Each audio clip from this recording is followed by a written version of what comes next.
cannot sleep. Here to help with all your heating needs this winter. Delta Air Conditioning and Heating. Hit 104.7 Canberra News Hit. Good morning, Darren Katrupi with the 8 o'clock news hit. A search will resume this morning for a 5-year-old boy and 28-year-old man missing off the coast of Wollongong. A boat with 4 people on board capsized near Bulli Point just after 6 last night. 2 men were pulled from the water around 8 o'clock and taken to hospital. Police say they're generally pleased with the behaviour of protesters at yesterday's mostly peaceful Black Lives Matter rallies across the country. Here in the capital, several hundred people marched up to Parliament House where they knelt in silence for 9 minutes. A former Canberra Hospital intensive care nurse says her experience here has helped her deal with the explosion of COVID-19 cases she's working with in the UK. Danielle Quiggin is a senior staff nurse at the Royal Brompton Hospital in London. The country has so far recorded over 40,000 coronavirus deaths. She says it's hot and heavy work. You're in full PPE for almost the entirety of your shift. In my unit, you have to be wearing the full PPE, gown, gloves, 2 pairs of gloves, apron, mask and face shield to even enter the unit.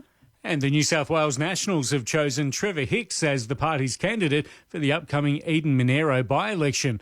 The local council member recently sold his mechanical business in Queanbeyan. Hit 104.7 Sport. Save 15% off selected LG TVs. Head to Bingley today. The NRL's head of football has admitted a late forward pass call that cost Manly a win over the Eels last night was wrong. But a second ref wouldn't have had an impact since it was called by the touch judge. Also last night, the Sharks scored a 26-16 win over the Cowboys. The Raiders head up to Campbelltown this afternoon to play the Knights. And it's the end of a big week for the UC Capitals after re-signing key players Mariana Tolo and Kelsey Griffin, among others. Guard Maddie Rocci says she can't wait to get back on the court with the girls. That's definitely one of the reasons why I signed back at the Caps, knowing that we're going to have 6 of us returning from last year, which is super exciting. Hit 104.7 weather. Your budget buys a bigger block at Googong. See googong.net for details. Cloudy today with a top of 12 expected. Right now, it's -1 at Cook. And remember, there are rules for water use in Canberra. Search Icon Water for advice. Canberra's home of hits and old school, Hit 104.7. My family always said I was the bad child, throwing me away into the bad